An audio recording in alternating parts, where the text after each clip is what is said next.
Agora, o debate entre acusação e defesa. Solicito que as partes se aproximem.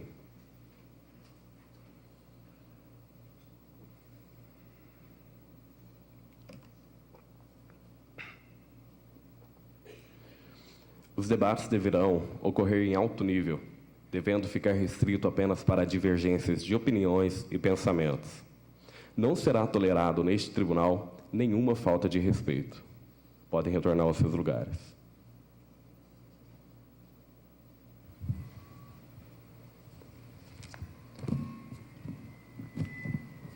Com a palavra, a promotoria. Aproxime-se. O senhor tem até 20 minutos para promover a acusação. Cumprimento a Vossa Excelência, auxiliares. Um bom dia ao público geral. Eu sou o promotor, Breno, e eu gostaria de cumprimentar principalmente os senhores jurados. Hoje é um dia muito importante. Hoje é um dia em que os senhores decidirão o futuro não só de um indivíduo, mas os senhores também decidirão o futuro de uma sociedade. Eu represento aqui essa sociedade.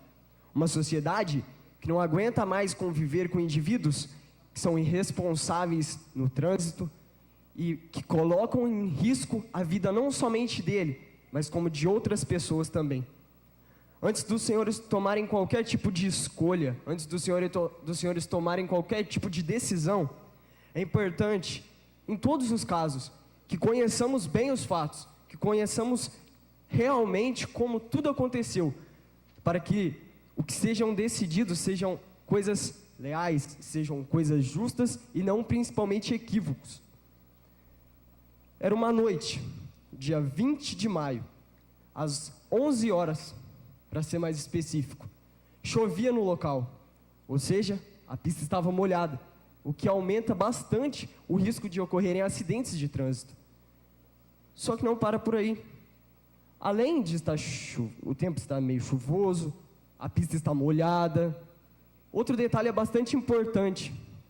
Não havia sinalização horizontal nessa pista simples de 2 faixas de rolamento. Então, eu peço que os senhores reflitam. Bom, à noite, chuvoso, já não havia sinalização horizontal. Que seria sinalização horizontal? As faixas na pista. A atenção que os motoristas devem ter nesse tipo de situação deve ser redobrado. Ele não deve ser, principalmente, banal. Ele tem que tomar um dobro de cuidado. A vítima, ela vinha em um sentido, respeitando as leis de trânsito, abaixo da velocidade permitida. Ela estava de acordo com a lei. Só que nem todas as pessoas que conduzem veículos automotores, eles têm essa consciência, eles não têm esse senso de responsabilidade no trânsito. E é o caso desse indivíduo que os senhores veem aqui. Esse indivíduo que, de um modo violento, de um modo agressivo, acertou o carro da vítima e tirou a vida dela. Esse indivíduo aqui, que hoje parece com uma feição meio abatida, não estava assim antes do acidente. Até porque um acidente, ele acontece, mas há motivos que levam ao acontecimento desse acidente. E esses motivos, no caso deste infrator, são graves, não são quaisquer motivos, são motivos fora da lei. E para não ficar restrito somente às minhas palavras, a gente trabalha com evidências, a gente trabalha com provas. E eu gostaria, com a permissão do meritíssimo, a apresentação de um vídeo para os senhores, que mostra o exato momento em que esse indivíduo, ele se embriaga, ele consome bebida alcoólica, ele assume o risco de dirigir embriagado e ele tira a vida de uma jovem. Autorizada a execução do vídeo. Peço que os senhores prestem muita atenção nas imagens que verão neste momento.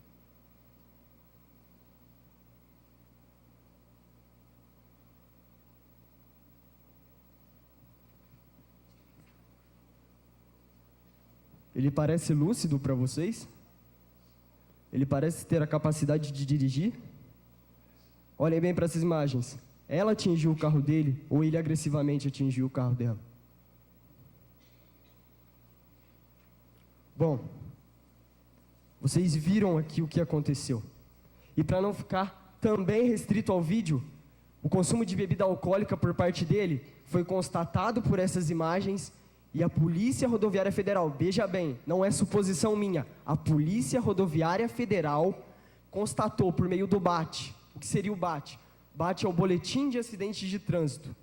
Nesse boletim, como foi lido pelo auxiliar do juiz, ele comprovou, por meio do etilômetro, por meio do exame do bafômetro, que esse indivíduo aqui, ele bebeu, ele estava sobre grandes índices de embriaguez. Para explanar melhor a respeito do assunto dos efeitos alcoólicos no organismo, com a permissão da excelência, eu gostaria da presença da doutora Thalita. Ela é neurologista, médica neurologista, e ela vai explicar para vocês exatamente os efeitos alcoólicos no organismo humano e a sua relação com essa violência no trânsito. Excelência. Que entra a médica neurologista, conforme solicitado pela acusação.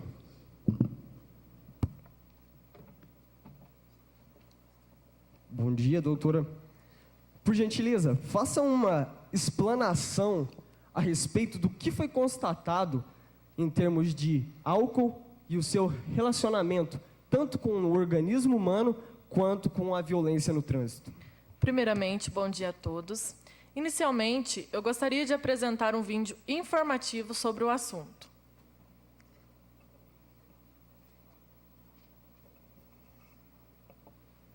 Quando você bebe, 80% do álcool é absorvido no intestino delgado, 20% é absorvido pelo estômago e vai direto para a corrente sanguínea. Por isso que estar bem alimentado ajuda. Ou seja, com a barriga cheia, o intestino demora mais a absorver o álcool. Uma vez na corrente sanguínea, o álcool é levado a todos os tecidos do corpo e ao cérebro. Lá, ele afeta o sistema nervoso central e influencia os principais centros de controle, principalmente os de coordenação motora e a capacidade de tomada de decisão. Bom, como todos podem ver, o álcool na nossa corrente sanguínea afeta principalmente o nosso sistema cerebral, causando total descontrole e perda de reflexos. Doutora, como são realizados os testes de embriaguez? Os policiais utilizaram um equipamento chamado etilômetro.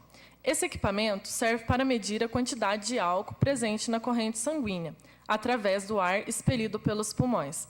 É um equipamento importado dos Estados Unidos que é totalmente preciso. Ele é anualmente aferido pelo Inmetro. Doutora, no caso desse acidente de trânsito, quais foram os valores obtidos? Para se ter uma ideia, 0,34 é o índice considerado para a constatação de crime de embriaguez ao volante.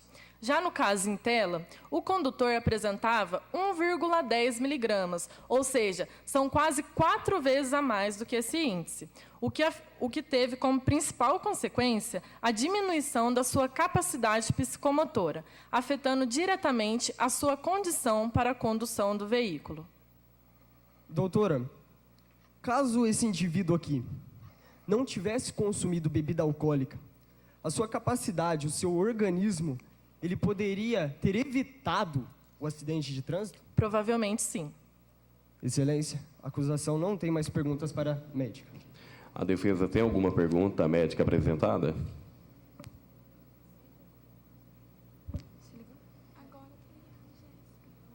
Sem perguntas, meritíssima. A doutora pode se sentar.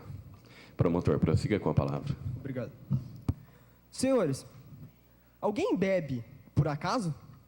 Alguém escolhe consumir o álcool simplesmente por acaso? Creio que não. Creio que ele sabia exatamente o que ele estava fazendo. Ele sabia exatamente o que ele estava bebendo. Ele sabia exatamente que estava entrando no seu carro. Ele assumiu o risco. E não só assumiu, como eu disse anteriormente, tirou a vida de uma pessoa. Por escolhas inconsequentes. Por consumo alcoólico. Quantas propagandas nós vemos? Quantas campanhas nós vemos a respeito de bebida e trânsito, que são coisas que não combinam de forma alguma. Ele tinha o conhecimento do que ele estava fazendo, então ele não é nenhum coitado. Não resta dúvida de que ele sabia exatamente os atos que cometeu. Mas não para por aí. Existe um outro fator que levou este indivíduo aqui a tirar a vida de uma jovem. Uma jovem, assim como vocês, assim como nós aqui. Uma jovem que tinha sonhos, uma jovem que tinha metas, uma jovem que tinha objetivos em sua vida. E de modo inesperado teve todos esses objetivos tirados dela. Esse indivíduo aqui estava muito acima da velocidade permitida no local, o que também resultou nesse acidente. Para uma melhor explanação a respeito do que se diz respeito, à questão de velocidade, eu gostaria, com a permissão da excelência, a presença de um perito em acidentes de trânsito. Veja bem, não é qualquer pessoa, é um perito em acidentes de trânsito que vai explanar para vocês o que aconteceu naquele dia e como isso aconteceu. Que entre o perito como solicitado pela acusação. Bom dia, doutor. Por gentileza, creio que todos, inclusive os jurados, nós queremos saber o que exatamente aconteceu. O que foi constatado em termos de velocidade e em termos de consequências nesse acidente de trânsito? Primeiramente, bom dia a todos.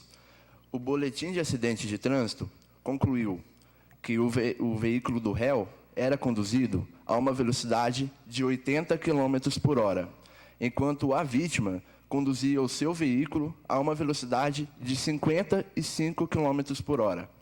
E a velocidade máxima permitida no local do acidente, em virtude do túnel, com o estreitamento da pista, era de 60 km por hora.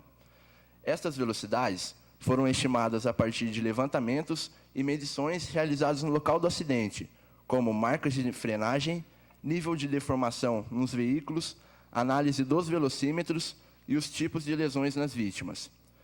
O boletim de acidente de trânsito também concluiu que a velocidade do impacto entre os veículos ocorreu a aproximadamente 135 km por hora, o que nessa tamanha velocidade causa uma imensa desaceleração dos corpos. Se o réu, no momento do acidente, estivesse a velocidade permitida para o local, ele poderia ter evitado o acidente ou, pelo menos, ter diminuído o impacto, o que poderia ter evitado que a vítima viesse a óbito. Senhor meritíssimo, a acusação não tem mais perguntas para o perito. A defesa tem alguma pergunta ao perito apresentado? Sem perguntas, meritíssimo. O senhor pode se sentar. Promotor, prossiga com a palavra. Senhores, em momento algum, vocês viram usar aqui de suposições, de coisas abstratas. Eu trabalhei aqui com provas concretas, com coisas reais que de fato aconteceram. Este indivíduo aqui, ele tem uma culpa. Ele tem que assumir a responsabilidade daquilo que ele fez. Ninguém está pedindo para tirar a vida dele, ninguém está pedindo para jogar ele em qualquer lugar, não. A gente só quer o quê? Que a justiça seja feita e que ele pague pelo que ele fez. A conduta imoral desse indivíduo aqui não afetou somente a vida de uma jovem. Ela também tinha uma família. Como você acha que a família dela vai reagir após a perda de uma filha? Você acha que o sofrimento, a dor, a saudade, a lembrança dessa jovem não vai machucar o coração deles e eles vão levar um tempo para se recuperar disso? Veja bem, o mínimo que deve ser feito aqui neste lugar é a condenação deste indivíduo. Isso, de modo algum, vai tirar a dor que a família está sentindo, de modo algum, o sofrimento vai ser retirado. Não. Isso é só para amenizar a dor. Porque imagina uma família que perde um ente querido, ainda tem que saber que o indivíduo que tirou a vida dela está solto por aí, ameaçando não só a vida da que morreu, mas também a vida de outras pessoas que convivem no meio da sociedade. Embriaguez e excesso de velocidade foram os motivos pelo qual esse homem cometeu um crime, tirou a vida de uma pessoa. Ele merece ser condenado, porque ele está fora da lei, ele está fora do que a justiça delimita. Os senhores hoje têm a responsabilidade de escolherem se fica do lado dele, de um lado criminoso, ou se ficam do lado correto, o lado da lei, e respondem como acharem melhor, com imparcialidade, assim como foi dito. A decisão está totalmente na mão dos senhores. Eu espero que os senhores, dotados de responsabilidade e bom senso, tomem a melhor decisão possível. Excelência, A acusação encerra o seu discurso. Pode se sentar.